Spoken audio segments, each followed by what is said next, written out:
नमस्कार, मैं नमान खान और आप मेरे साथ देख रहे हैं आप अभी तक। सबसे पहले रुख करते हैं उत्तराखंड की कुछ खास खबरों पर। उत्तराखंड में भी कोरोना के बढ़ते संक्रमण और लगातार बढ़ते कोरोना के मरीजों के चलते ऑक्सीजन की कमी से यह खतरा और ज़्यादा जानलेवा बना हुआ है, जिसको देखते हुए विधानसभा अध्यक्ष प्रेमचंद अग्रवाल ने IDPL फैक्ट्री में 15 वर्षों से बंद पड़े ऑक्सीजन प्लांट का निरीक्षण किया है। देखिए, जिस प्रकार से कोरोना की महामारी बढ़ रही है और निश्चित रूप से इस समय देश के अंदर ऑक्सीजन की जो समस्या हमारे सामने दिख रही है, अन्य और जो समस्याएं दिख रही हैं, उसमें ऑक्सीजन अपने आप में एक बहुत बड़ा पहलू बन के सामने आ रहा है।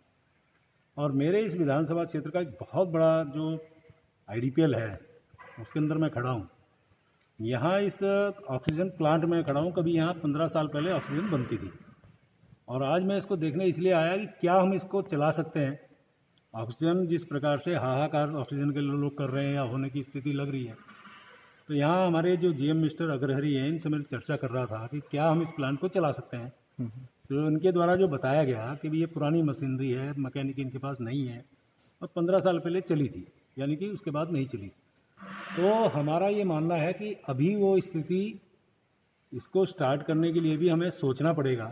अभी मैं मुख्यमंत्री से चर्चा कर रहा हूँ और यदि ऐसी आवश्यकता ही आन पड़ी कि हमें ऐसे प्लांट भी चलाने पड़े, तो उसको मद्देनज़र रखते हुए आज मैं इसका निरीक्षण कर रहा था और मैं देख रहा हूँ। ऐसे तो देखिए, IDPL अपने आप में एक बहुत महत्वपूर्ण इकाई हमारे इस क्षेत्र की, क्या इस प्रदेश की है। और ये बात सच है कि सिक्योरिटी भी है, ये बात भी सच है कि ये बंद है। लेकिन ऐसी स्थिति में जो IDPL जीवन रक्षक दवाइयाँ बनाता था और ये जीवन रक्षक ही ऑक्सीजन है, तो ऐसी स्थिति में इससे भी हम लाभ ले सकते हैं क्या, ये हम लोग आज इसका मैं जायजा ले रहा था। उम्मीद कर रहा हूँ यदि ऐसी स्थिति आई तो इसके बारे में विचार करेंगे, सरकार से मैं बात करूँगा। और जहाँ तक इनके यहाँ टैबलेट्स बनती थी, जीवन रक्षक दवाइयाँ जिनकी मैं बात कर रहा था, इससे पहले भी मैंने माननीय रसायन मंत्री सदानंद गौड़ा साहब को और केंद्रीय स्वास्थ्य मंत्री डॉक्टर हर्षवर्धन जी से सीधी मेरी बातचीत भी हुई थी, उनको पत्र भी लिखा था बाद में। और ये मैंने कहा था कि यदि ऐसी आवश्यकता पड़े। उत्तराखंड में कोरोना के बढ़ते संक्रमण को रोकने के लिए उत्तराखंड सरकार ने 3 दिन तक सभी सरकारी कार्यालयों को बंद रखने का आदेश जारी किया है।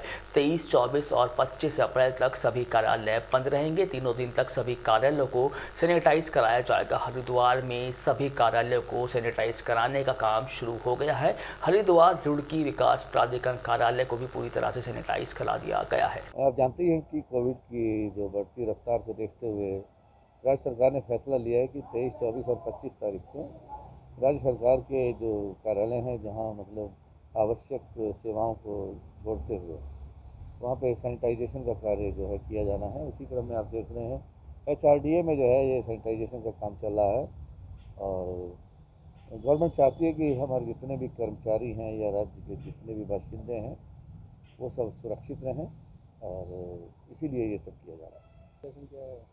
तो पूरा जो है जो पूरा ऑफिस है, चप्पा चप्पा जो है उसका सैनिटाइज। उत्तराखंड में बिजली विभाग की बड़ी लापरवाही लगातार सामने आ रही है, फिर भी कोई सबक लेने को आज भी तैयार नहीं है। ऐसे ही एक मकान की छत पर तार टूटकर गिर गया था, करंट फैल गया था। कल रात एक फलदार पेड़ के ऊपर से हाई टेंशन तार टूटकर गिर गया था। पेड़ धू धू कर जलने लगा। इसकी सूचना कई बार बिजली विभाग वालों को दी गई थी, लेकिन उन्होंने निरीक्षण करने के बाद भी आज तक कोई कार्यवाही इसके खिलाफ नहीं की। उधम सिंह नगर में लॉकडाउन का पूरी तरह से अनुपालन देखने को मिल रहा है। लोग पूरी तरह से लॉकडाउन में सहयोग करते हुए नजर आ रहे हैं और अपने व्यापारिक प्रतिष्ठान बंद रखते हुए सड़कों पर सन्नाटा पड़सा हुआ है। लॉकडाउन लग रहा है। मालूम हुआ, हम लोग कल ट्रेन में चढ़े हैं तो आज सुबह मालूम हुआ कि कुछ नए रूल्स लागू हो गया है, तो जो रूल्स है उससे फॉलो करना तो है। क्या नाम है आपका? डॉक्टर नीलांजना मुखर्जी। उत्तराखंड में मौसम का मिजाज लगातार बदलता ही जा रहा है। गर्मियों में गर्मी से लोगों का पसीना बहने लगा था, जिसके चलते एकाएक रात में मौसम ने करवट बदल ली और लगातार जमकर बादल बरसने लगे। किसानों को अपनी गेहूं की फसल की चिंता होने लगी है। वहीं सुबह होते ही चक्राता में लगातार बर्फबारी होने लगी है।